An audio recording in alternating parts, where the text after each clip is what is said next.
Okay, once again, repeating a theme, Doom Patrol. You have too many episodes and not enough material to fill them out. So you're doing filler episodes and going over old material again and again and again. And it's terrible.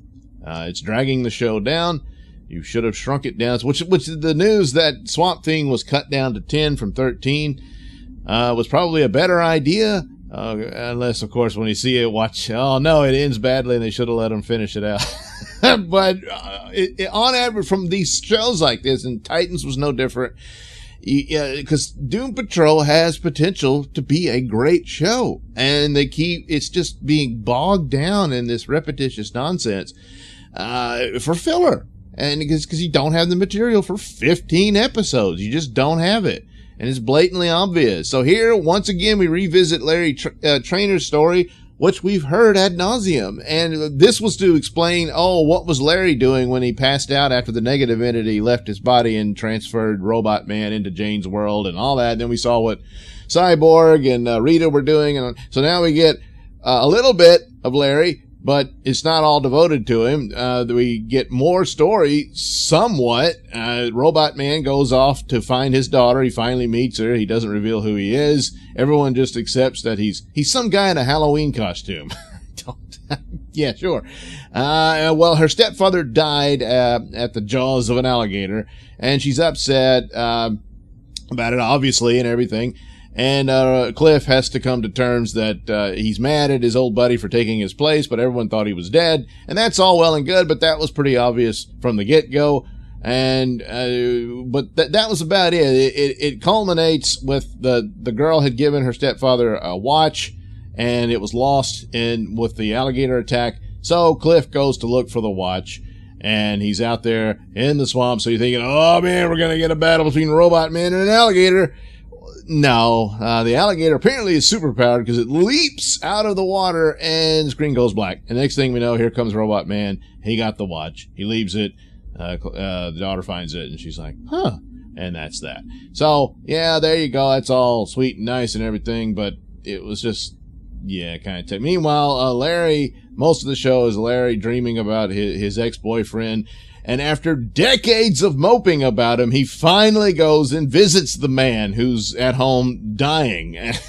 This makes Trainer out to be quite the asshole. I mean, decades later, I understand what happened to him and why he would have cut him off initially, but it's the same old story. He was closeted. The other guy was more ambitious to move out and be out in the proud and all that, and then Larry wasn't and that sort of thing, but it's just the same story. So, of course, you use that if any criticism of pointing out that you're exploiting this issue for the purposes of a shield, that you have no material. And that's what that is. And you shouldn't be using serious issues like that just to shield and cover up your lazy work. And if you don't have the material or the budget for what you could have done, then shave it down. Shave it down. Because the filler is just dragging, because you've had really excellent episodes. So I guess this resolves Larry's heartbreak over the relationship that he pretty much destroyed by ignoring it. He didn't give this guy a chance to love him, even though he was, a crispy critter after what the negative energy did to him. But, he didn't give him a chance to accept him anyway. It looks like he probably would have, but so there you go. It took him decades to figure that out, but, the more interesting thing is, so we get another scene briefly, here with Cyborg, and he's more machine than man, he's discovering, or maybe, and, he gets abducted by the Department of Normalcy, and that's done like that. And so you get kind of a cliffhanger there for the next episode, I guess. But the thing about Larry is revealed that he too had been captured by the Department of Normalcy. And what happened? And actually the Department of Normalcy is really stupid. I mean, a better story would be they're trying to exploit these powers for their own nefarious ends instead of just, we must eliminate all weird things. Yeah. Gee, I wonder what that's supposed to be a veiled reference to. Yeah, it's boring, it's old, it's tired, and doesn't quite hold up. But anyway, they're the villains, and so what happened there, and how did Niles Calder end up with him? That'd be a story you should do. For whatever reason, I guess they can't, or they're holding it off for later.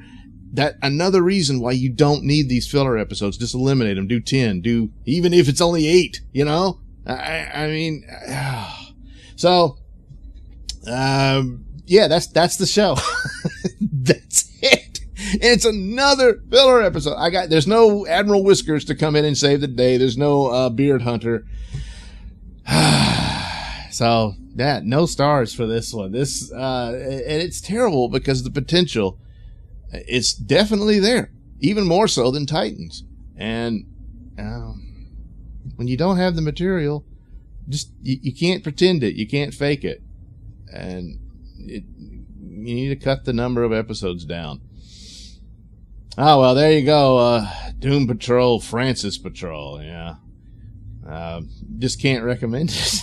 This was a show I had real excitement for. And, but that's the problem. It's not, messaging or what have you so much as it is just this dragging on and repetition, and because repetition, look what that did to Walking Dead. It destroyed that show. But here, again, the solution, you just don't need to do 15 episodes. Shorten it down. Rein that in. Rein it in. Yeah. They're not listening. All right. Thank you for listening and watching. And for those of you who didn't like the video, well, thank you for watching anyway. But those of you who did and subscribed, I really appreciate it very much so. And while you're here, hey, why not check out that link description below? Yeah. It'll take you to my podcast and to my many stores that have plenty of goodies for you. Yeah, that's right. You.